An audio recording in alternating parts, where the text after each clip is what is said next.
Segredos do Terceiro Reich. As mulheres de Hitler. Uma jovem estrelando seu próprio filme caseiro faz acrobacias nas margens de um lago alpino. Eva Braun, namorada de Hitler. Ele tinha 23 anos. Ela era um segredo de Estado muito bem guardado. A relação deles jamais poderia se tornar pública.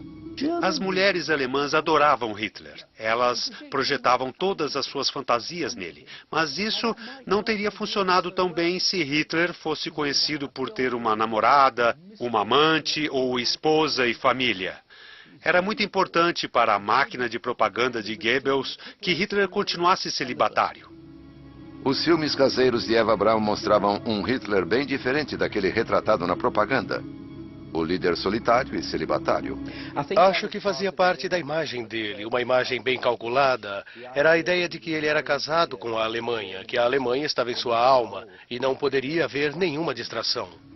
Os filmes de Eva Braun nunca foram feitos para ser vistos fora do Berghof, o retiro de Hitler nos Alpes, acima da cidade bavariana de Berchtesgaden. Aos olhos do público, ela não existia. Foi somente após o casamento e suicídio dos dois no abrigo de Berlim que Eva Braun se tornou conhecida. Ela foi uma das muitas jovens que tentaram suicídio depois de sucumbirem aos encantos de Hitler.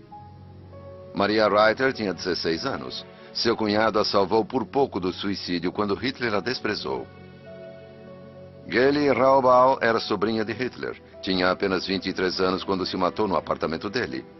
Unity Mitford foi a aristocrata inglesa apaixonada por Hitler que atirou em si mesma aos 25 anos. De acordo com Hitler, não há nada melhor do que treinar uma coisinha tão jovem, tão maleável quanto a cera. Você vê filmagens de mulheres chorando e gemendo de paixão por ele. É claro, isso é espalhado pela máquina de propaganda de Goebbels. Eu acho que podemos estar certos, pelos diários e cartas, que muitas mulheres, provavelmente jovens, tinham uma queda por Hitler.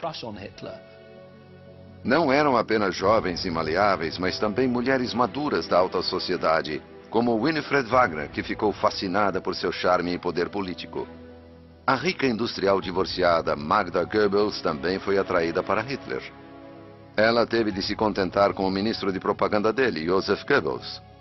Como sua esposa, ela era a primeira-dama do regime nazista. Ela era de uma horda de mulheres que sucumbiram aos frequentemente fatais atrativos de Hitler. Mas quando jovem, em Linz, sua cidade natal na Áustria, parece que Adolf Hitler era tímido e impotente entre as mulheres. As pessoas que o conheciam na época...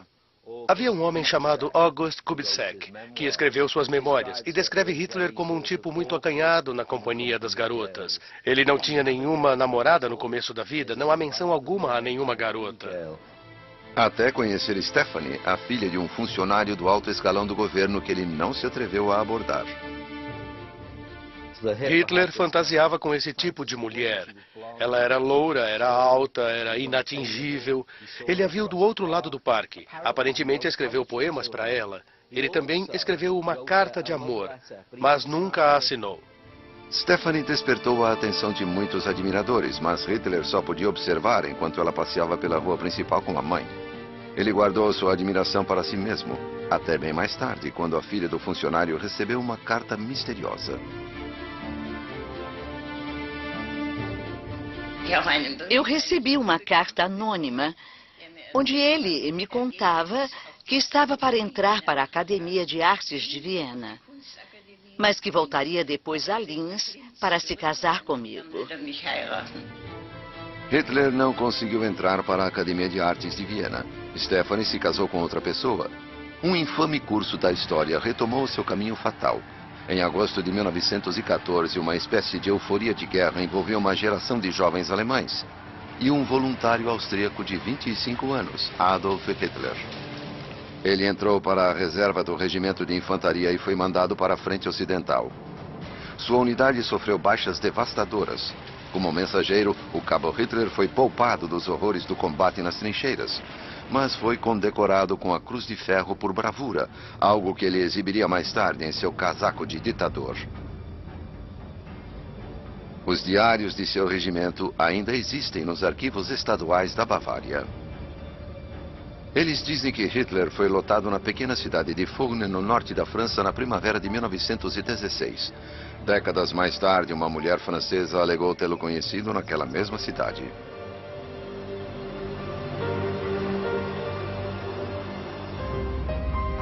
Um colecionador na Bélgica possui uma pintura, um suposto retrato de Charlotte Lobjoie. O retrato mostra uma camponesa com um decote generoso agarrando um forcado.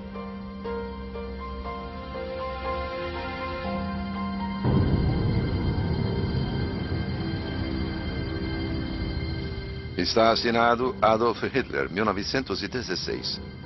Mas ninguém provou que ele realmente o pintou.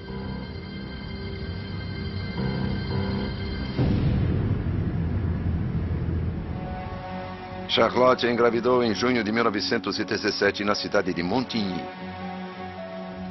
De acordo com os diários de guerra do regimento de Hitler, ele também esteve em Montigny na mesma época. O filho de Charlotte, Jean-Marie, nasceu em 25 de março de 1918. Ele estava convencido de que era filho de Adolf Hitler. Perguntei ao homem quem era o pai dele. Ele respondeu: Adolf Hitler é o meu pai. Senhor Loret, quem era o seu pai? Meu pai é Adolf Hitler. Mas não havia evidências para provar esta afirmação extraordinária. Jean-Marie tentou desesperadamente achar essas evidências, contratando especialistas para comparar olhos, escrita e tipagem sanguínea, mas os resultados foram inconclusivos. Ele morreu em 1985, incapaz de provar aquilo em que acreditava firmemente, que era filho de Adolf Hitler. Talvez a mais forte evidência contra as alegações de Jean-Marie viessem dos ex-companheiros de Hitler. Eles insinuaram que o cabo Hitler simplesmente não se interessava em sexo com garotas estrangeiras.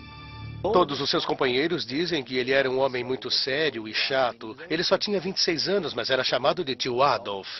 E levava consigo um pequeno cão.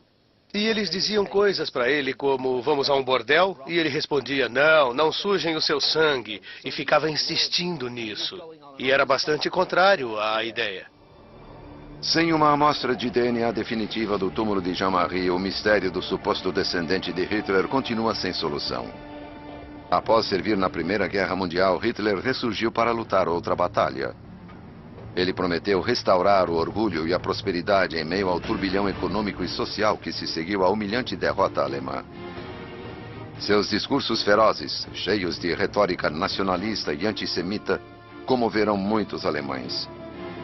O demagogo local foi eventualmente elevado ao estágio de político nacional. Ele era um visitante regular da idílica cidade balneário bavariana de Berchtesgaden. Durante um passeio nos Alpes em setembro de 1926, ele conheceu Maria, de 16 anos, ou Missy Reiter. Hitler ficou extasiado. Ela não se impressionou. Falando pela primeira vez, o sobrinho dela descreve como ela comparava seu emblemático bigode a uma gorda mosca negra. Ela contou para minha mãe bem no começo. Eu não aguento aquele homem com aquela mosca idiota debaixo do nariz. E ele é 20 anos mais velho que eu. E minha mãe disse, ele é muito velho para você. Mas ela logo mudou de opinião quando Hitler a convidou para vê-lo em ação no encontro do Partido Nazista. Sua performance diante de uma multidão estática surtiu o efeito desejado. Quando ela entrou no salão, Hitler interrompeu o discurso, andou até ela, beijou as mãos de Missy e Annie, levou-as a uma mesa, voltou ao pódio e continuou o discurso. Ela tinha 16 anos.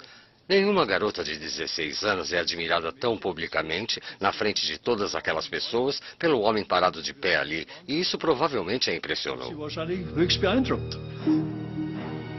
Foi quando minha fina camada de gelo derreteu, disse Maria mais tarde. Hitler a convidou para excursões. Durante uma viagem pelos campos de Berchtesgaden, houve um primeiro beijo. Mas o romance não floresceu. A política tomava muito tempo de Hitler. Ele mandou cartas de amor. Minha querida criança, como me alegro quando meu amor me escreve. Você não faz ideia de como uma carta me deixa feliz, permitindo que sua querida voz fale comigo. Criança, você realmente não sabe o que é para mim e o quanto eu a amo, do seu Lobo. Acho que no contexto da época, homens mais velhos saíam com mulheres muito mais novas. E o pai de Hitler, lembre-se, casou-se com uma mulher 23 anos mais jovem que ele. Ele tinha 47 e acho que ela tinha 24.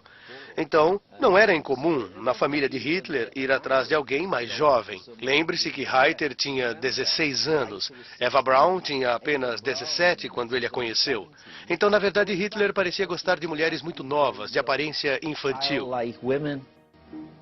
Apesar da queda por mulheres de aparência infantil, a agitada campanha política de Hitler pela Alemanha significava que ele teria cada vez menos tempo para se dedicar às queridas crianças como Maria Reiter. Após esperar vários meses para ver o seu amado lobo, Missy tornou-se desesperada, confusa e suicida. Missy tentou se matar e, graças a Deus, foi encontrada no último instante. Numa entrevista em 1959, ela alegou que Hitler se afastou dela para evitar um escândalo. Ela disse que uma carta anônima foi mandada para o partido nazista ameaçando denunciar Hitler à polícia por sedução de menor. Ela alegou ter chegado a fazer sexo com Hitler, mas se isso é realmente verdade, é claro que nunca saberemos. Se Maria Reiter fez sexo com Hitler, isso parece ter tido um preço alto.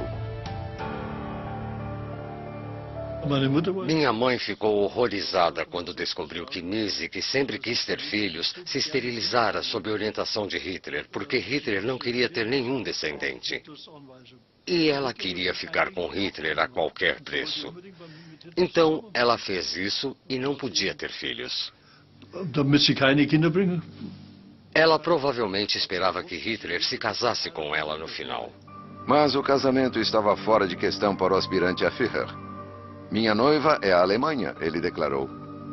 Hitler já havia feito uma dramática proclamação no jornal do Partido Nazista.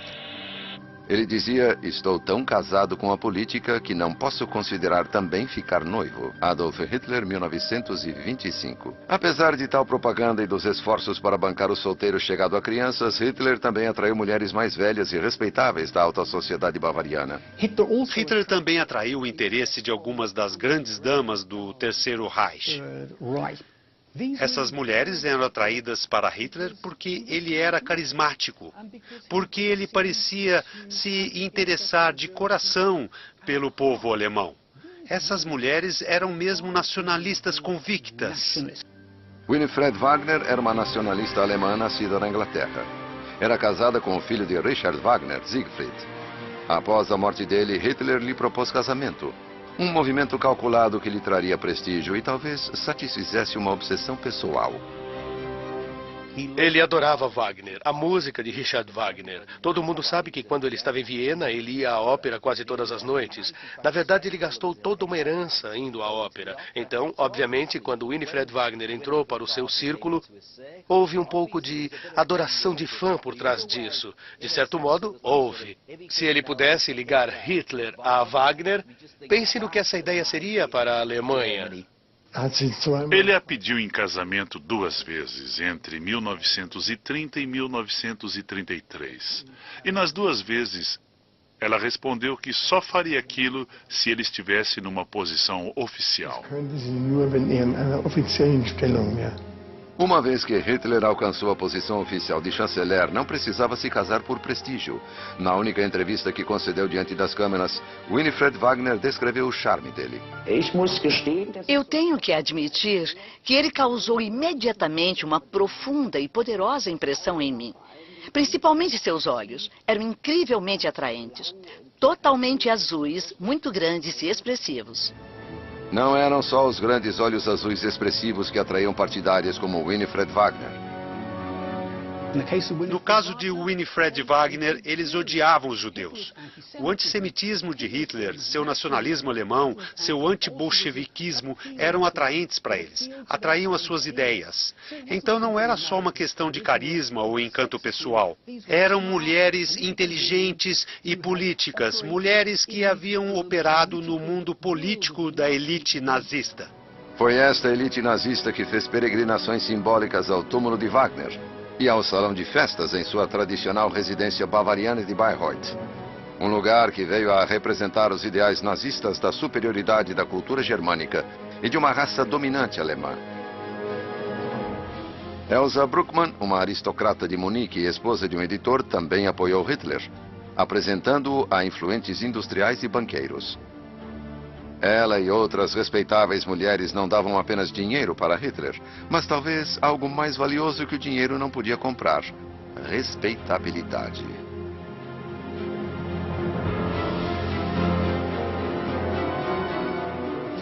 Elas faziam parte da burguesia superior, aquelas respeitáveis mulheres que dirigiam os salões, onde artistas, figuras políticas, escritores e jornalistas se encontravam. Elas podiam apresentar Hitler a gente influente e aparecendo em suas casas. Hitler parecia ser uma figura respeitável. Elas ajudaram a torná-lo aceitável, a domesticar Hitler. Mas é claro que elas não mudaram nem um pouco as ideias dele. Mas a benfeitora mais importante de Hitler é Helene Bechstein. Ela o apoiou financeiramente, como admitiu num depoimento à polícia em 1924, dando a ele objetos de arte que eram muito valiosos. A esposa do famoso fabricante de pianos também apoiou a campanha eleitoral de Hitler com créditos e com um Mercedes Compressor, novo em folha para suas viagens pela Alemanha. A viagem de Hitler ao topo foi acelerada por mulheres como Frau Bechstein. Ela era um tipo de mulher da cidade, em Munique, e então ela dava jantares a que Hitler comparecia. Ela começou a ficar muito atraída por ele. Ela era muito mais velha que Hitler, e Hitler tinha uma personalidade muito encantadora, muito galante com as mulheres mais velhas, e as mulheres mais velhas gostavam dele. Isso aconteceu durante toda a carreira dele. Mas estes foram relacionamentos de ascensão social calculada. Em particular, Hitler preferia a companhia de mulheres mais novas. Inclusive sua própria sobrinha Kelly Raubal, filha de sua meia-irmã Angela. Hitler tornou-se guardião de Kelly.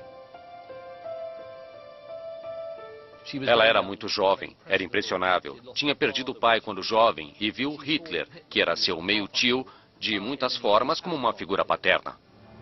Quando fez 19 anos, ela foi morar com ele em Munique. Ela ficou com um quarto em seu espaçoso apartamento. Hitler tinha orgulho de sua expansiva sobrinha e a levou para encontros com amigos do partido nazista e colegas. Contemporâneos descrevem Kelly como uma jovem meiga que era sempre o centro das atenções.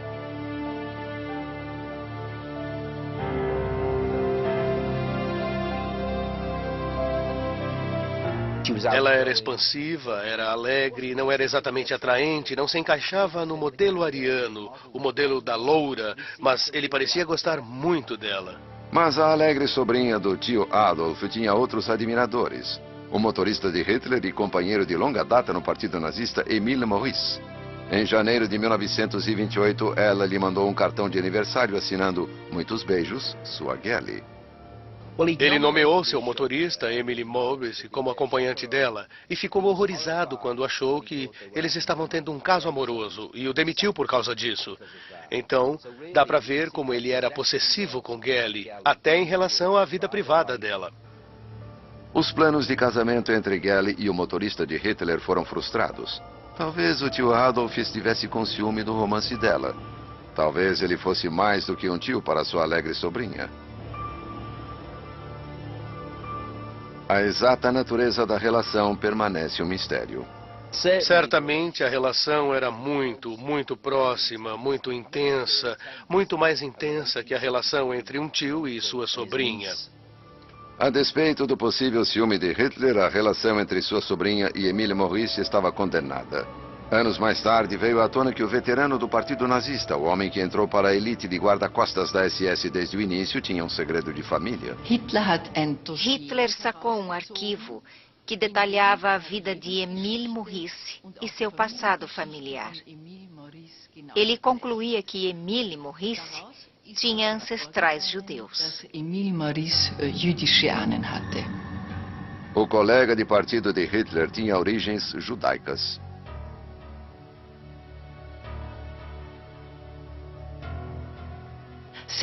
Hitler, cuja espinha dorsal no partido era o antissemitismo e que fazia constantemente discursos antissemitas, não podia, é claro, tolerar sua sobrinha se casando com um judeu. einen Juden heiratet. Já soubesse Hitler da ascendência judia de seu motorista ou não, o caso estava acabado. Ele mimou a sobrinha com roupas caras, visitas à ópera e jantares em restaurantes exclusivos. Era uma vida de luxo, mas não de liberdade. Ela reclamava de não poder fazer nada sem a permissão do tio Alf. Hitler estava sempre viajando pela campanha de sua eleição, mas chocantes notícias chegaram de Munique em 19 de setembro de 1931. Kelly foi encontrada morta no apartamento dele. É claro que isso poderia ser um escândalo enorme para Hitler, e foi. Foi abafado. Ele ficou muito triste, entrou em depressão, e eu acho que o impacto de ter uma meia-sobrinha encontrada morta no apartamento poderia ser imenso. Mas acho que podemos ver a eficácia do regime nazista, tanto que muito disso foi apagado. O relatório original da polícia ainda existe nos arquivos estaduais de Munique. Ele concluía que a morte de Kelly fora suicídio.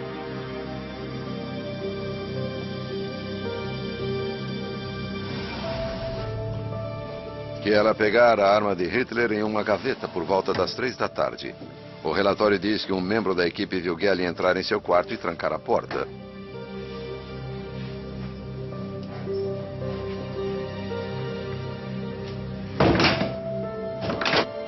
Ela apontou a arma diretamente contra a pele.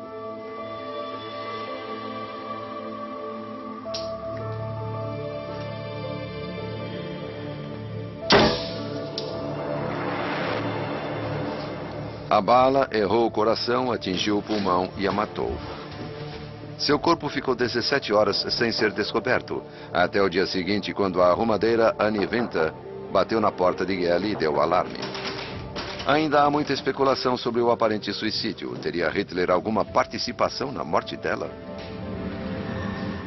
Acho que a pressão que ele exercia sobre ela, a possessividade contra ela, não há dúvidas de que isso pesou em seu suicídio, e ela chegou a dizer isso em certas cartas. A única forma de macular o tio Adolf é fazendo algo ultrajante. Então ela havia ameaçado suicidar-se antes. A mãe de Kelly e várias outras pessoas do círculo de Hitler não acreditaram no veredito de suicídio.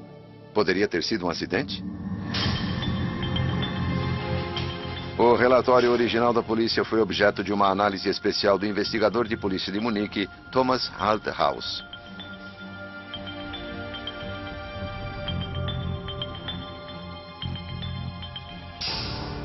Para ele, a evidência apontava para suicídio, não um tiro acidental. A fim de disparar um tiro, você primeiro tem que soltar a trava de segurança. E essas armas têm uma trava na parte de trás. Então é preciso soltar a trava para puxar o gatilho. Para mim, um acidente está fora de questão, baseado nos fatos apresentados no relatório. Kelly foi enterrado em Viena. Hitler disse que sua morte o afetara profundamente. Hitler também tinha outras mulheres em mente. Nos meses após a morte de Kelly, ele encontrou a rica ex-mulher de um influente industrial. Magda Quandt morava com o filho em um luxuoso apartamento em Berlim. Ela também era amante de Joseph Goebbels, chefe da virulenta propaganda antissemita de Hitler, e Gauleiter, ou governante regional nazista, de Berlim. Ele era baixo e aleijado, com um pé torto. Mas seu poder e proximidade de Hitler o tornou atraente para a rica divorciada. Mas parece que ela também estava atraída pelo chefe dele. E quando Goebbels a apresentou para Hitler, o sentimento foi mútuo. O chefe de propaganda escreveu uma nota sobre as aparentes afeições do Führer por Magda em agosto de 1931. Magda está um pouco amistosa demais com o chefe. Eu sofro com isso. Ela não está sendo uma dama. Não dormi nada. Receio não poder ter certeza da fidelidade dela. Acho que Magda Goebbels estava atraída por Hitler, não há dúvida sobre isso. E acho que Hitler também ficou atraído por ela. Então, de certo modo, Magda e Adolf poderiam ter formado um casal naquela época, não há dúvida disso. O relacionamento entre eles não foi além da atração inicial e uma duradoura amizade. Ela já havia concordado em se casar com o chefe de propaganda. Goebbels escreveu em seu diário: "O chefe me chamou, convidou-se para jantar. Patife." Mas nenhum tipo de caso entre Hitler e sua futura noiva estava no menu. Na época, Hitler também viu que Joseph Goebbels gostava dela. Ele os encorajou a ficarem juntos e até serviu de testemunha no casamento. Então não parece, como se pensa, que ele ainda estava alimentando algum tipo de sentimento por ela. Eles se casaram em dezembro de 1931. Magda Goebbels tornou-se a primeira dama do Reich nazista. Ela foi exibida em visitas de Estado e saboreava suas performances como esposa troféu e mãe. Teve 6 filhos com o marido, condensando o ideal nazista de uma mãe obediente e fértil.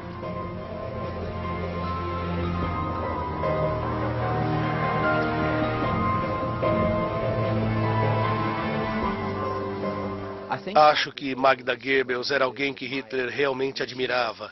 Ela era um tipo de supermãe ariana, de certo modo. Ela teve 6 filhos, era uma mulher rica, era uma mulher encantadora. Quando ele estava em Berlim, ela cuidou de todos os jantares de Hitler. Foi a anfitriã desses jantares. Então ele a viu como um tipo de figura icônica para o nacional-socialismo, ou seja, para o nazismo. A máquina de propaganda de Goebbels garantiu que a imagem toda poderosa de Hitler atraísse legiões de fãs femininas por toda a Alemanha. Tamanha adulação manipulada também atraiu admiradoras do outro lado do Canal da Mancha.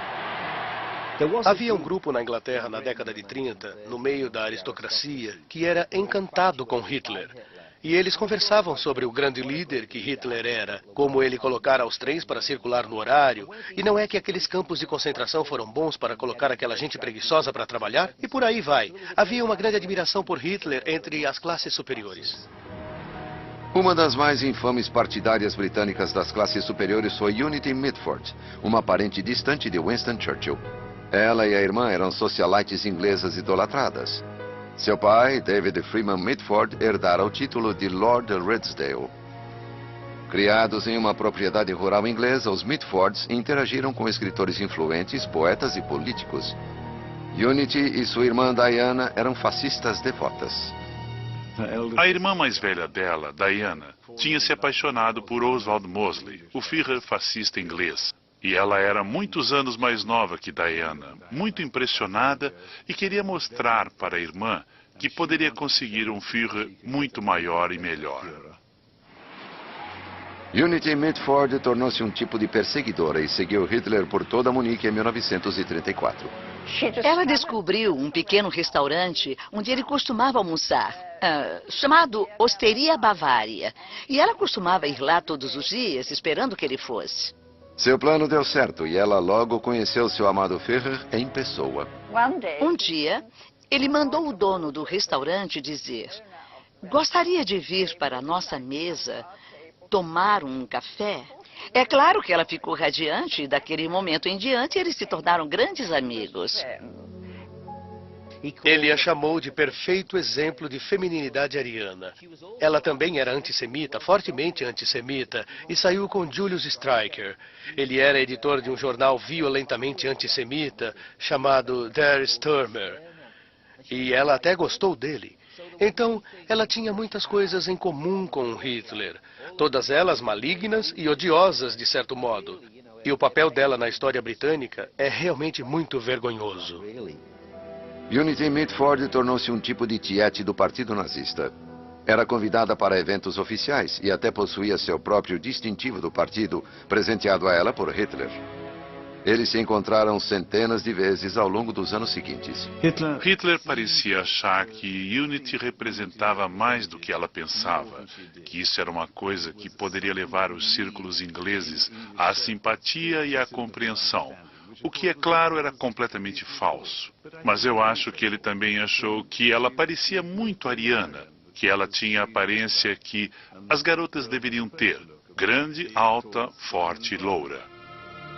Como uma valquíria, que por acaso era seu segundo nome. Ela tornou-se parte do séquito de Hitler. Seu entusiasmo lhe valeu um apelido: Mitfahrt, ou carona em alemão. Mas a Gestapo inicialmente desconfiou do exagerado entusiasmo inglês. Registros no Arquivo Estadual de Munique mostram como a estrangeira era seguida dia e noite. Finalmente, parece que ela foi isentada de suspeitas. Seus discursos e declarações antissemitas em público na Alemanha também provariam suas credenciais nazistas. Durante uma reunião do partido perto de Nuremberg em 1935, Unity Mitford fez um apaixonado discurso antissemita.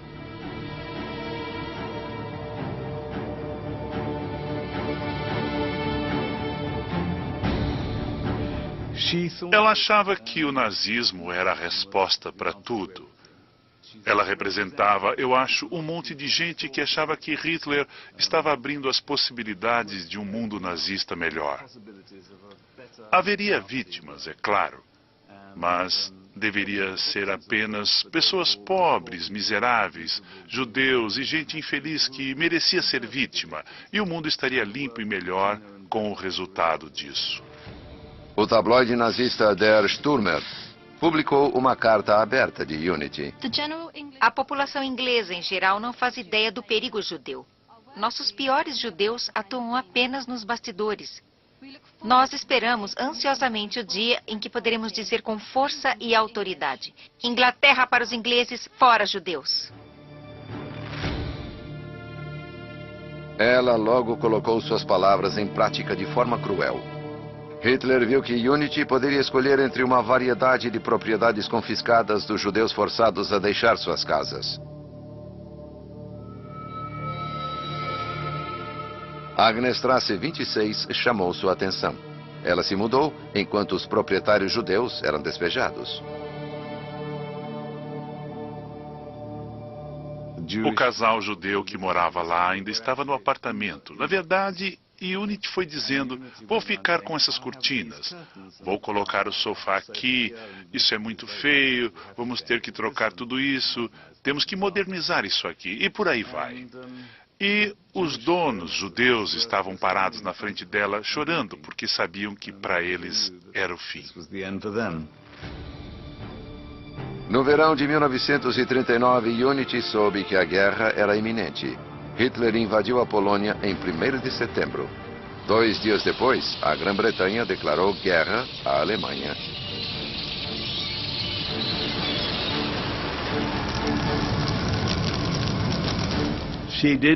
Ela se importava muito, apaixonadamente, com a guerra. Ela se importava tão apaixonadamente com a Inglaterra que quando a Alemanha e a Inglaterra entraram em guerra, ela não suportou. Atirou em si mesma, o que é como um enredo de ópera. Quer dizer, isso poderia ter sido escrito por Wagner ou Verdi. Mas não houve nada de heróico ou lírico no resultado.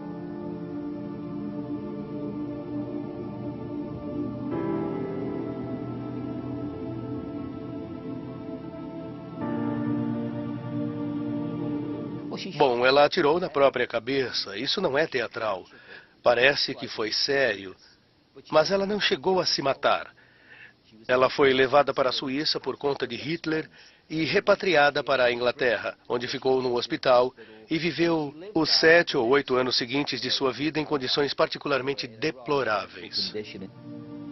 Com uma bala ainda alojada no crânio, a volta da traidora incapacitada à Inglaterra gerou sensação nos noticiários. Quando nossos câmeras chegaram ao vapor que cruza o canal, eles encontraram extraordinárias precauções sendo tomadas. Era a ocasião da chegada da filha de Lord Redesdale da Alemanha, Unity Mitford, amiga de Hitler. Muito depois de sua morte deprimente, persistiram as especulações sobre se Unity Mitford partilhava mais do que um extremo ódio pelos judeus com Adolf Hitler. Unity estava completamente inebriada com a ideia de Hitler e a pessoa de Hitler. Realmente é um tipo de amor, mas não é uma relação física. O mais perto que isso chegou de algo físico era que ela se sentava aos pés de Hitler e ele acariciava seus cabelos dizendo "My arms kind" e "My lips kind" e coisas desse tipo. Não foi de nenhum modo concebível um relacionamento sexual, é claro, porque... Quer dizer, eu digo é claro, mas acho que era mais como que funcionava mais como um tipo de tiete de popstar. Mas o popstar a escolheu como uma de suas garotas. Quer dizer, ela era uma de suas garotas favoritas. Outra das jovens favoritas de Hitler provavelmente ficou feliz em ver a volta da britânica devotada, que ele chamava de minha querida criança. Eva Braun era uma assistente de laboratório do fotógrafo pessoal de Hitler, Heinrich Hoffmann.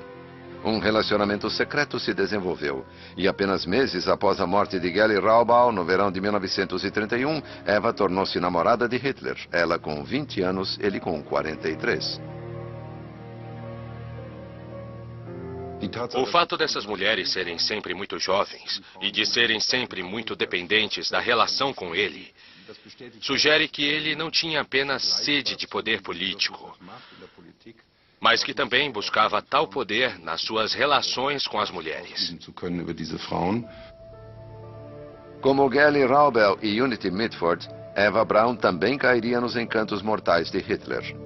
Ela escreveu sobre a aparente afeição do Führer por Unity em 1935. Como me disse Frau Hoffmann, ele agora tem uma substituta para mim. Ela se chama Valkyria e parece mesmo uma, inclusive as pernas, mas estas são as dimensões que ele gosta. Eva Braun já havia tentado se matar uma vez. Quando não teve notícias de Hitler por alguns meses, escreveu em seu diário que sua segunda tentativa de suicídio seria bem sucedida. Ela tomou 35 pílulas para dormir, sobreviveu, e por fazer isso conseguiu consolidar seu lugar ao lado do Führer.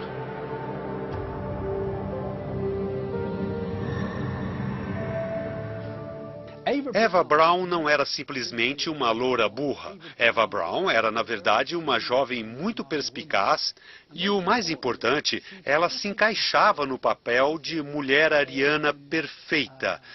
E eu acho que ela encenou esse papel. Ela sabia onde se encaixava na ideologia de Hitler, a ideologia nazista. 3 meses após outra tentativa frustrada de suicídio, Hitler instalou Eva Braun em Berghof, seu retiro alpino, como sua namorada secreta. Ela era virtualmente invisível para o público. Ninguém sabia que ela era sua amante ou sua concubina. Ela tinha uma casa de hóspedes, um quarto de hóspedes lá em Berghof. E ela meio que se passou por secretária em seu círculo privado. Mas todos no séquito de Hitler sabiam que Eva Braun era sua amante e no fim de um dia difícil e longo, eles desapareciam juntos nos dormitórios. Mas para a imagem pública de um Führer celibatário dedicado apenas à Alemanha, ela não existia. Nós sabemos, pelo tipo de cartas enviadas a ele, que as mulheres alemãs eram loucamente apaixonadas por ele, que elas tinham um profundo carinho pelo Führer.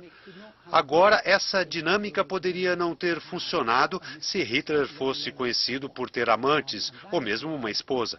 E foi por isso que Eva Braun foi mantida nas sombras.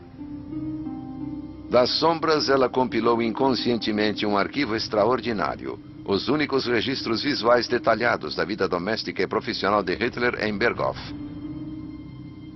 4 horas de seus filmes domésticos sobreviveram, cobrindo os anos de 1938 até 44.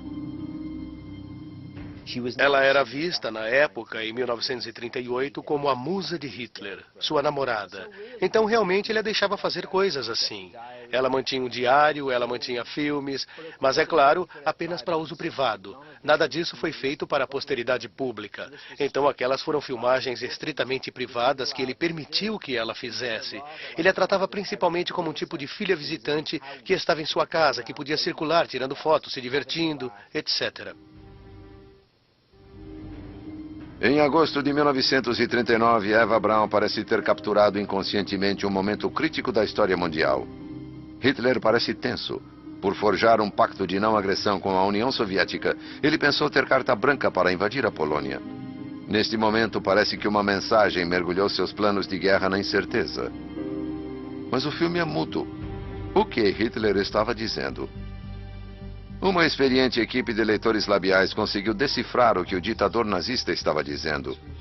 As palavras perdidas de Hitler foram ouvidas novamente pela primeira vez desde aquele dia fatídico em agosto de 1939.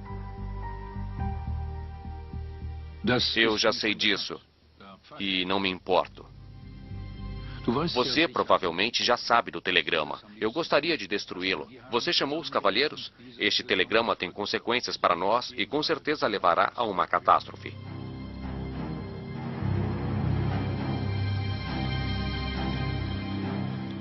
O que você quer?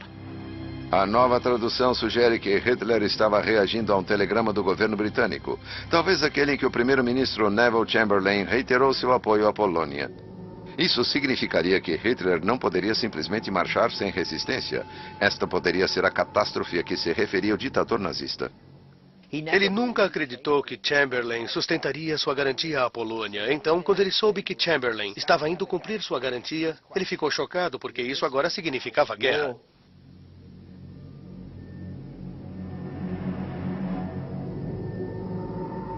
O ditador estremeceu. E sua namorada maleável, Eva Braun, captou o momento com sua filmadora. Eva Braun filma esta cena, esse momento tenso. As primeiras notícias chegam, a reação do mundo. E não seguiam como Hitler e seus ajudantes tinham planejado. Ela testemunhou o começo e o fim da guerra, quando o sonho de Hitler de um Reich de 1000 anos acabou no abrigo em Berlim, longe das paisagens alpinas que cercavam seus anos dourados em Berghof. Eva Braun não era apenas uma jovem irresponsável. Na verdade, ela tinha um papel muito específico a desempenhar. Ela representou seu papel de amante secreta, mas com a continuidade da guerra, ela viu menos o Führer, já que ele passava mais tempo longe de Berghof, tentando lutar contra o que se tornou uma batalha perdida em duas frentes. Hitler havia prometido um futuro brilhante, vitória e um palácio em Linz, onde eles viveriam felizes para sempre. No final, eles realmente se casaram, mas foi onde o conto de fadas terminou. O casamento durou um dia. Eles se mataram quando o Exército Vermelho avançou contra seu abrigo em Berlim.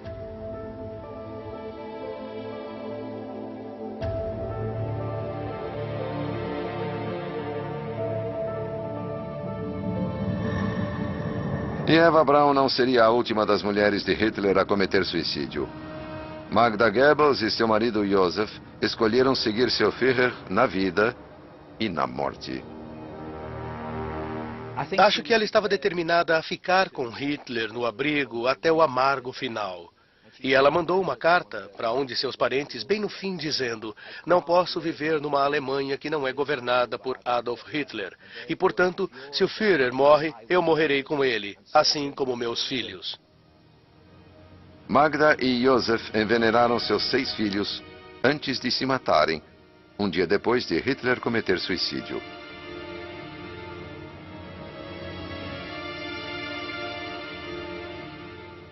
Unity Mitford morreu em 1948 em resultado de uma meningite, uma consequência de sua tentativa de atirar em si mesma na cabeça. Maria Minzenreiter, salva por um parente quando tentava se enforcar após Hitler desprezá-la em 1927, vendeu sua história para a revista Stern em 1959. Ela queria que Hitler continuasse a ser idolatrado.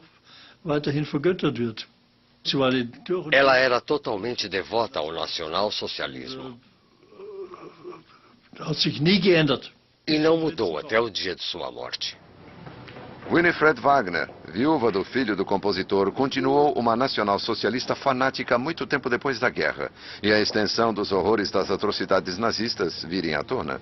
Nós, os antigos nacionais-socialistas, encontramos um novo pseudônimo depois da guerra, porque não se podia falar nele em público. E se você queria falar nele, nós o chamávamos de USA. Não corresponde aos Estados Unidos. Em alemão, isso corresponde a nosso abençoado Adolf. Também havia uma frase na Alemanha nazista em que muitas dessas pessoas acreditavam que era: se ao menos o Führer soubesse. Então eles levavam essa ideia de que talvez ele não soubesse de todas essas maldades que estavam acontecendo.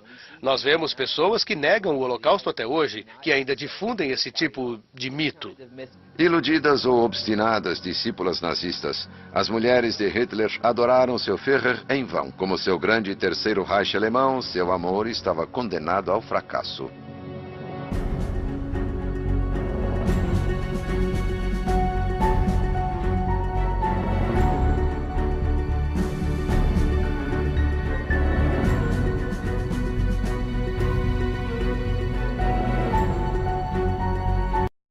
achava que Hitler estava abrindo as possibilidades de um mundo nazista melhor. Haveria vítimas, é claro, mas deveria ser apenas pessoas pobres, miseráveis, judeus e gente infeliz que merecia ser vítima, e o mundo estaria limpo e melhor com o resultado disso. O tabloide nazista Der Stürmer publicou uma carta aberta de Unity. A população inglesa, em geral, não faz ideia do perigo judeu. Nossos piores judeus atuam apenas nos bastidores. Nós esperamos ansiosamente o dia em que poderemos dizer com força e autoridade: Inglaterra para os ingleses, fora judeus. Ela logo colocou suas palavras em prática de forma cruel. Hitler viu que Unity poderia escolher entre uma variedade de propriedades confiscadas dos judeus forçados a deixar suas casas. Agnestrasse 26 chamou sua atenção. Ela se mudou enquanto os proprietários judeus eram despejados.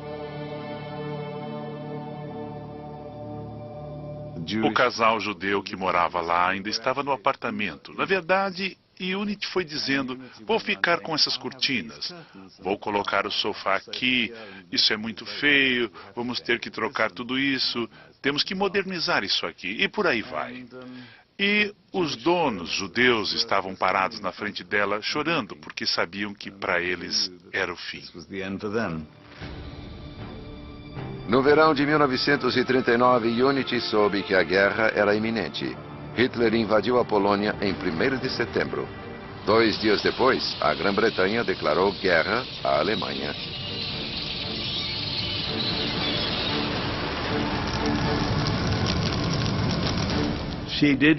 Ela se importava muito, apaixonadamente, com a guerra.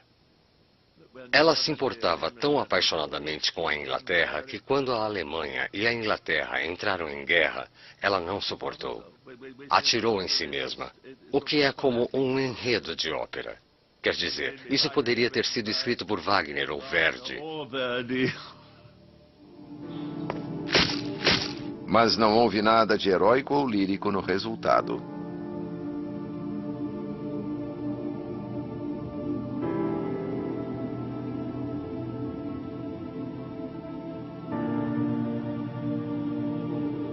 Bom, ela atirou na própria cabeça. Isso não é teatral.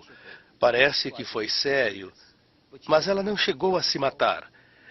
Ela foi levada para a Suíça por conta de Hitler e repatriada para a Inglaterra, onde ficou no hospital e viveu do seu lobo. Acho que no contexto da época, homens mais velhos saíam com mulheres muito mais novas. E o pai de Hitler, lembre-se, casou-se com uma mulher 23 anos mais jovem que ele. Ele tinha 47 e acho que ela tinha 24. Então, não era incomum na família de Hitler ir atrás de alguém mais jovem. Lembre-se que Reiter tinha 16 anos. Eva Braun tinha apenas 17 quando ele a conheceu. Então, na verdade, Hitler parecia gostar de mulheres muito novas, de aparência infantil. Apesar da queda por mulheres de aparência infantil, a agitada campanha política de Hitler pela Alemanha significava que ele teria cada vez menos tempo para se dedicar às queridas crianças como Maria Reiter. Após esperar vários meses para ver o seu amado lobo, Missy tornou-se desesperada, confusa e suicida. Missy tentou se matar e, graças a Deus, foi encontrada no último instante. Numa entrevista em 1959, ela alegou que Hitler se afastou dela para evitar um escândalo. Ela disse que uma carta anônima foi mandada para o partido nazista ameaçando denunciar Hitler à polícia por sedução de menor. Ela alegou ter chegado a fazer sexo com Hitler, mas se isso é realmente verdade, é claro que nunca saberemos.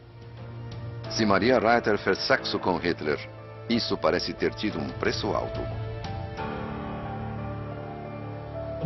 Minha mãe ficou horrorizada quando descobriu que Missy, que sempre quis ter filhos, se esterilizara sob orientação de Hitler, porque Hitler não queria ter nenhum descendente. E ela queria ficar com Hitler a qualquer preço. Então, ela fez isso e não podia ter filhos. Ela provavelmente esperava que Hitler se casasse com ela no final. Mas o casamento estava fora de questão para o aspirante a Führer. Minha noiva é a Alemanha, ele declarou. Hitler já havia feito uma dramática proclamação no jornal do Partido Nazista. Ele dizia, estou tão casado com a política que não posso considerar também ficar noivo. Adolf Hitler, 1925. Apesar de tal propaganda e dos esforços para bancar o solteiro chegado a crianças, Hitler também atraiu mulheres mais velhas e respeitáveis da alta sociedade bavariana. Hitler também atraiu o interesse de algumas das grandes damas do Terceiro Reich. Essas mulheres eram atraídas para Hitler porque ele era carismático, porque ele parecia se interessar de coração pelo povo alemão. Essas mulheres eram mesmo nacionalistas convictas. Winifred Wagner era uma nacionalista alemã nascida na Inglaterra. Era casada com o filho de Richard Wagner, Siegfried. Após a morte dele, uma nota sobre as aparentes afeições do Führer por Magda em agosto de 1931. Magda está um pouco amistosa demais com o chefe. Eu sofro com isso. Ela não está sendo uma dama. Não dormi nada. Receio não poder ter certeza da fidelidade dela. Acho que Magda Goebbels estava atraída por Hitler, não há dúvida sobre isso.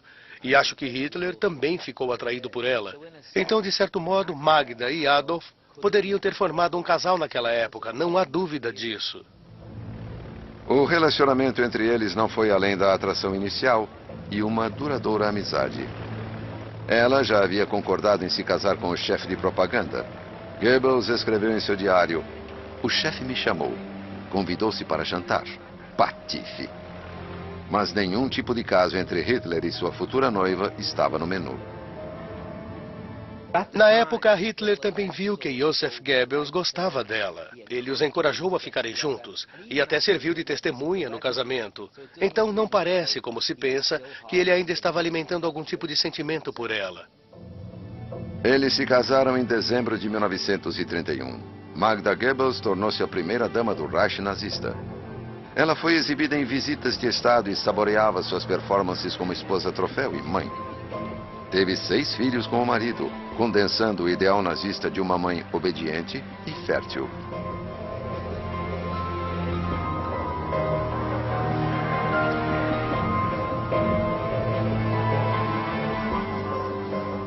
Acho que Magda Goebbels era alguém que Hitler realmente admirava. Ela era um tipo de supermãe ariana, de certo modo. Ela teve 6 filhos, era uma mulher rica, era uma mulher encantadora. Quando ele estava em Berlim, ela cuidou de todos os jantares de Hitler. Foi a anfitriã desses jantares. Então ele a viu como um tipo de figura icônica para o nacional-socialismo, ou seja, para o nazismo. A máquina de propaganda de Goebbels garantiu que a imagem toda poderosa de Hitler atraísse legiões de fãs femininas por toda a Alemanha. Tamanha adulação manipulada também atraiu admiradoras do outro lado do Canal da Mancha. Havia um grupo na Inglaterra na década de 30, no meio da aristocracia, que era encantado com Hitler.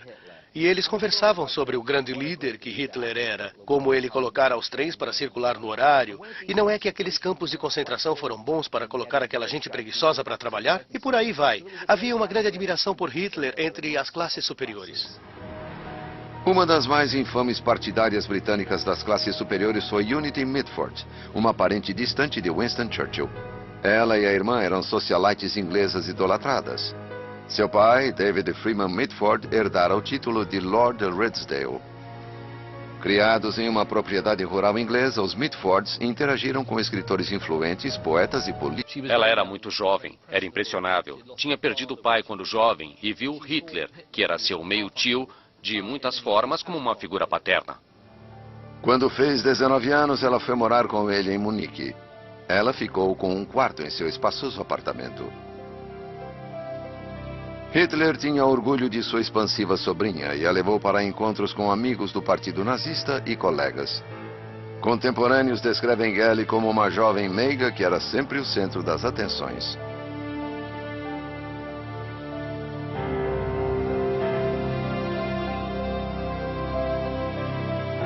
Ela era expansiva, era alegre, não era exatamente atraente, não se encaixava no modelo ariano, o modelo da loura, mas ele parecia gostar muito dela. Mas a alegre sobrinha do tio Adolf tinha outros admiradores. o motorista de Hitler e companheiro de longa data no partido nazista, Emile Maurice. Em janeiro de 1928, ela lhe mandou um cartão de aniversário assinando "Muitos beijos, sua Gellie". Ele nomeou seu motorista, Emile Maurice, como acompanhante dela e ficou horrorizado quando achou que eles estavam tendo um caso amoroso e o demitiu por causa disso.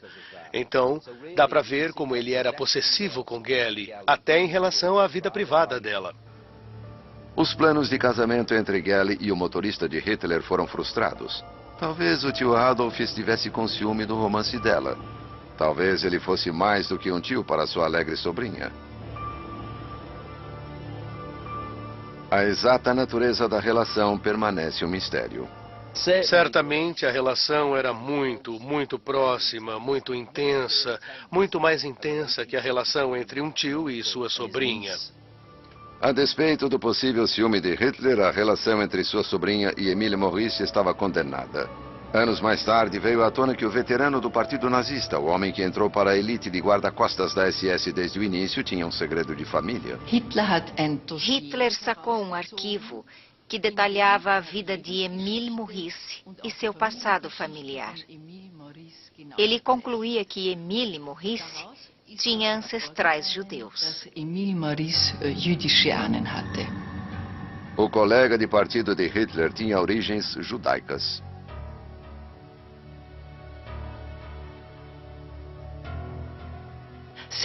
Hitler, cuja espinha dorsal no partido era o antissemitismo e que fazia constantemente discursos antissemitas, não podia, é claro, tolerar sua sobrinha se casando com um judeu. Já soubesse Hitler da ascendência judia de seu motorista ou não, o caso estava acabado. Ele mimou a sobrinha de bavariana. Hitler também atraiu o interesse de algumas das grandes damas do Terceiro Reich. Essas mulheres eram atraídas para Hitler porque ele era carismático, porque ele parecia se interessar de coração pelo povo alemão. Essas mulheres eram mesmo nacionalistas convictas. Winifred Wagner era uma nacionalista alemã nascida na Inglaterra. Era casada com o filho de Richard Wagner, Siegfried. Após a morte dele, Hitler lhe propôs casamento. Um movimento calculado que lhe traria prestígio e talvez satisfizesse uma obsessão pessoal. Ele adorava Wagner, a música de Richard Wagner. Todo mundo sabe que quando ele estava em Viena, ele ia à ópera quase todas as noites. Na verdade, ele gastou toda uma herança indo à ópera. Então, obviamente, quando Winifred Wagner entrou para o seu círculo, houve um pouco de adoração de fã por trás disso. De certo modo, houve. Se ele pudesse ligar Hitler a Wagner, pense no que essa ideia seria para a Alemanha. Ele a pediu em casamento 2 vezes, entre 1930 e 1933. E nas 2 vezes, ela respondeu que só faria aquilo se ele estivesse numa posição oficial. Uma vez que Hitler alcançou a posição oficial de chanceler, não precisava se casar por prestígio. Na única entrevista que concedeu diante das câmeras, Winifred Wagner descreveu o charme dele. Eu tenho que admitir que ele causou imediatamente uma profunda e poderosa impressão em mim. Principalmente seus olhos. Eram incrivelmente atraentes. Totalmente azuis, muito grandes e expressivos. Não eram só os grandes olhos azuis expressivos que atraíam partidárias como Winifred Wagner. No caso de Winifred Wagner, eles odiavam os judeus. O antissemitismo de Hitler, seu nacionalismo alemão, seu antibolcheviquismo eram atraentes para eles. Atraíam as suas ideias. Então não era só uma questão de carisma ou encanto pessoal. Eram mulheres inteligentes e políticas, mulheres que haviam operado no mundo político da elite nazista. Foi esta elite nazista que fez peregrinações simbólicas ao túmulo de Wagner e ao salão de festas em sua tradicional residência bavariana de Bayreuth. Um lugar que veio a representar os ideais nazistas da superioridade da cultura germânica e de uma raça dominante alemã. Elsa Bruckmann, uma aristocrata de Munique e esposa de um editor, também apoiou Hitler, apresentando-o a influentes industriais e banqueiros. Ela e outras respeitáveis mulheres não davam apenas dinheiro para Hitler, mas talvez algo mais valioso que o dinheiro não podia comprar: respeitabilidade.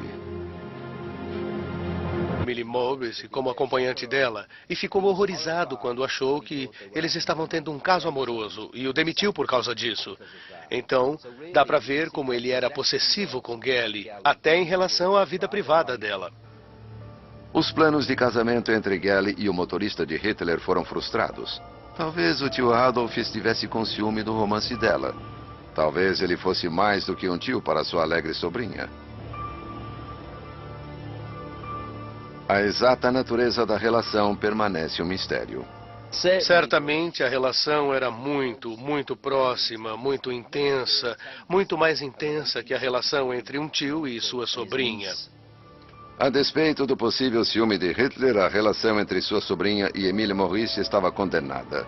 Anos mais tarde, veio à tona que o veterano do partido nazista, o homem que entrou para a elite de guarda-costas da SS desde o início, tinha um segredo de família. Hitler sacou um arquivo que detalhava a vida de Emile Maurice e seu passado familiar. Ele concluía que Emile Maurice tinha ancestrais judeus. O colega de partido de Hitler tinha origens judaicas.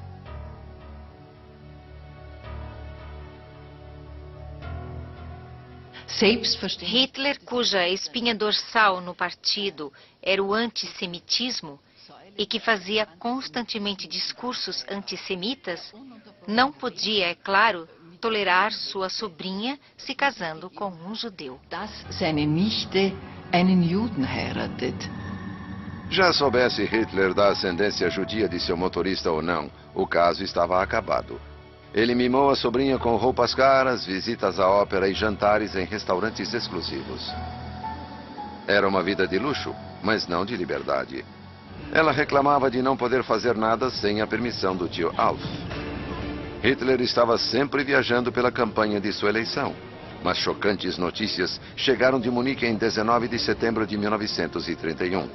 Gellie foi encontrada morta no apartamento dele. É claro que isso poderia ser um escândalo enorme para Hitler, e foi. Foi abafado. Ele ficou muito triste, entrou em depressão, e eu acho que o impacto de ter uma meia-sobrinha encontrada morta no apartamento poderia ser imenso. Mas acho que podemos ver a eficácia do regime nazista, tanto que muito disso foi apagado. O relatório original da polícia ainda existe nos arquivos estaduais de Munique. Ele concluía que a morte de Gellie fora suicídio.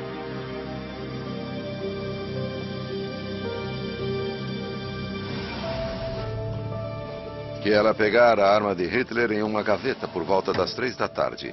Máquina de propaganda de Goebbels que Hitler continuasse celibatário.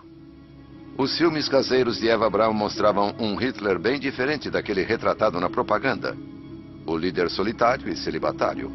Acho que fazia parte da imagem dele, uma imagem bem calculada. Era a ideia de que ele era casado com a Alemanha, que a Alemanha estava em sua alma e não poderia haver nenhuma distração. Os filmes de Eva Braun nunca foram feitos para ser vistos fora do Berghof, o retiro de Hitler nos Alpes, acima da cidade bavariana de Berchtesgaden. Aos olhos do público, ela não existia. Foi somente após o casamento e suicídio dos dois no abrigo de Berlim que Eva Braun se tornou conhecida. Ela foi uma das muitas jovens que tentaram suicídio depois de sucumbirem aos encantos de Hitler. Maria Reiter tinha 16 anos. Seu cunhado a salvou por pouco do suicídio quando Hitler a desprezou. Gellie Raubal era sobrinha de Hitler. Tinha apenas 23 anos quando se matou no apartamento dele. Unity Mitford foi a aristocrata inglesa apaixonada por Hitler que atirou em si mesma aos 25 anos. De acordo com Hitler, não há nada melhor do que treinar uma coisinha tão jovem, tão maleável quanto a cera. Você vê filmagens de mulheres chorando e gemendo de paixão por ele. É claro, isso é espalhado pela máquina de propaganda de Goebbels. Eu acho que podemos estar certos, pelos diários e cartas, que muitas mulheres, provavelmente jovens, tinham uma queda por Hitler. Não eram apenas jovens e maleáveis, mas também mulheres maduras da alta sociedade, como Winifred Wagner, que ficou fascinada por seu charme e poder político. A rica industrial divorciada Magda Goebbels também foi atraída para Hitler. Ela teve de se contentar com o ministro de propaganda dele, Joseph Goebbels. Como sua esposa, ela era a primeira-dama do regime nazista. Ela era de uma horda de mulheres que sucumbiram aos frequentemente fatais atrativos de Hitler. Mas quando jovem, em Linz, sua cidade natal na Áustria, parece que Adolf Hitler era tímido e impotente entre as mulheres. As pessoas que o conheciam na época... Havia um homem chamado August Kubitschek, que escreveu suas memórias e descreve Hitler como um tipo muito acanhado na companhia das garotas. Ele não tinha nenhuma namorada no começo da vida, não há menção alguma a nenhuma garota. Até conhecer Stephanie, a filha de um funcionário do alto escalão do governo que ele não se atreveu a abordar. Hitler fantasiava com esse tipo de mulher. Ela era loura, era alta, era inatingível. Ele a viu do outro lado do parque. Aparentemente escreveu poemas para ela. Ele também escreveu uma carta de amor, mas nunca a assinou. Stephanie despertou a atenção de muitos admiradores, mas Hitler só podia observar enquanto ela passeava pela rua principal com a mãe. Ele guardou sua admiração para si mesmo, até bem mais tarde pressionou. Falando pela primeira vez, o sobrinho dela descreve como ela comparava seu emblemático bigode a uma gorda mosca negra. Ela contou para minha mãe bem no começo. Eu não aguento aquele homem com aquela mosca idiota debaixo do nariz. E ele é 20 anos mais velho que eu. E minha mãe disse, ele é muito velho para você. Mas ela logo mudou de opinião quando Hitler a convidou para vê-lo em ação no encontro do Partido Nazista. Sua performance diante de uma multidão estática surtiu o efeito desejado.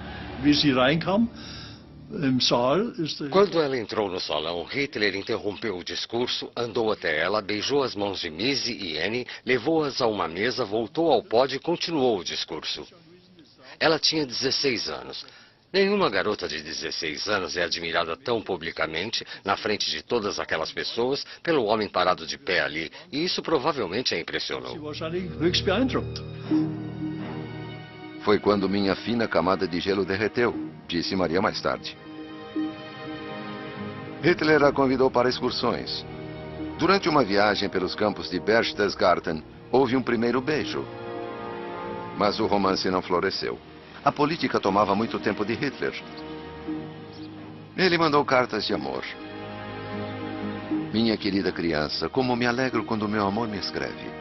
Você não faz ideia de como uma carta me deixa feliz, permitindo que sua querida voz fale comigo. Criança, você realmente não sabe o que é para mim e o quanto eu a amo, do seu Lobo. Acho que no contexto da época, homens mais velhos saíam com mulheres muito mais novas. E o pai de Hitler, lembre-se, casou-se com uma mulher 23 anos mais jovem que ele. Ele tinha 47 e acho que ela tinha 24. Então, não era incomum, na família de Hitler, ir atrás de alguém mais jovem. Lembre-se que Reiter tinha 16 anos. Eva Braun tinha apenas 17 quando ele a conheceu. Então, na verdade, Hitler parecia gostar de mulheres muito novas, de aparência infantil. Apesar da queda por mulheres de aparência infantil, a agitada campanha política de Hitler pela Alemanha significava que ele teria cada vez menos tempo para se dedicar às queridas crianças como Maria Reiter. Após esperar vários meses para ver o seu amado Lobo, Missy tornou-se desesperada, confusa e suicida. Missy tentou se matar e, graças a Deus, foi encontrada no último instante. Numa entrevista em 1959, ela alegou que Hitler se afastou dela para evitar um escândalo.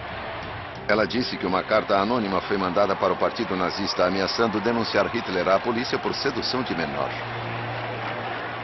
Ela alegou ter chegado a fazer sexo com Hitler, mas... Ter feito sexo com Hitler.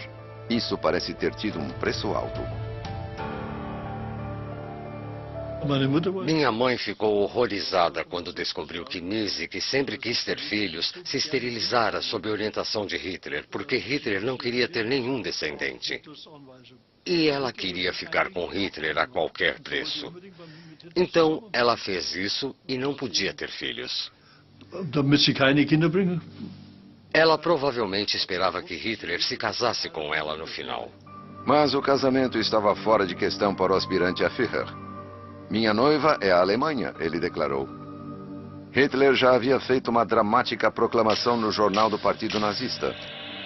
Ele dizia: estou tão casado com a política que não posso considerar também ficar noivo. Adolf Hitler, 1925. Apesar de tal propaganda e dos esforços para bancar o solteiro chegado a crianças, Hitler também atraiu mulheres mais velhas e respeitáveis da alta sociedade bavariana. Hitler também atraiu o interesse de algumas das grandes damas do Terceiro Reich.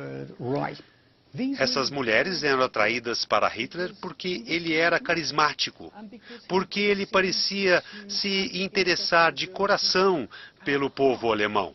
Essas mulheres eram mesmo nacionalistas convictas. Winifred Wagner era uma nacionalista alemã nascida na Inglaterra. Era casada com o filho de Richard Wagner, Siegfried. Após a morte dele, Hitler lhe propôs casamento. Um movimento calculado que lhe traria prestígio e talvez satisfizesse uma obsessão pessoal. Ele adorava Wagner, a música de Richard Wagner. Todo mundo sabe que quando ele estava em Viena, ele ia à ópera quase todas as noites. Na verdade, ele gastou toda uma herança indo à ópera. Então, obviamente, quando Winifred Wagner entrou para o seu círculo, houve um pouco de adoração de fã por trás disso. De certo modo, houve. Se ele pudesse ligar Hitler a Wagner, pense no que essa ideia seria para a Alemanha. Ele a pediu em casamento 2 vezes, entre 1930 e 1933. E nas 2 vezes, ela respondeu que só faria aquilo se ele estivesse numa posição oficial.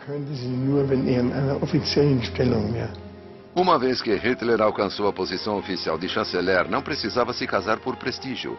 Na única entrevista que concedeu diante das câmeras, Winifred Wagner descreveu o charme dele.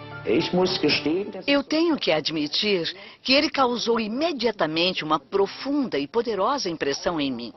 Principalmente seus olhos. Eram incrivelmente atraentes.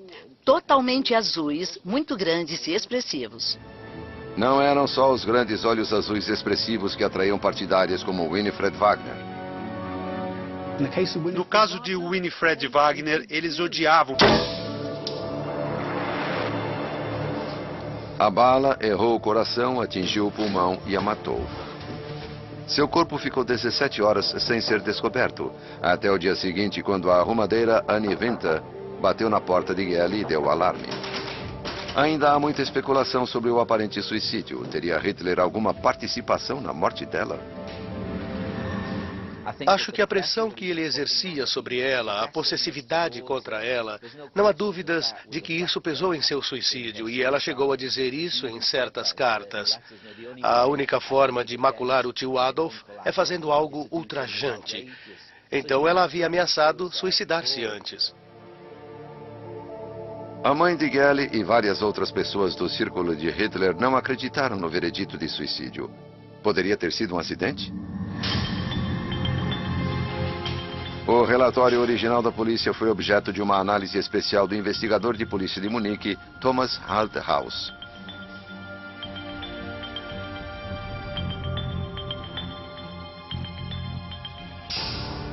Para ele, a evidência apontava para suicídio, não um tiro acidental.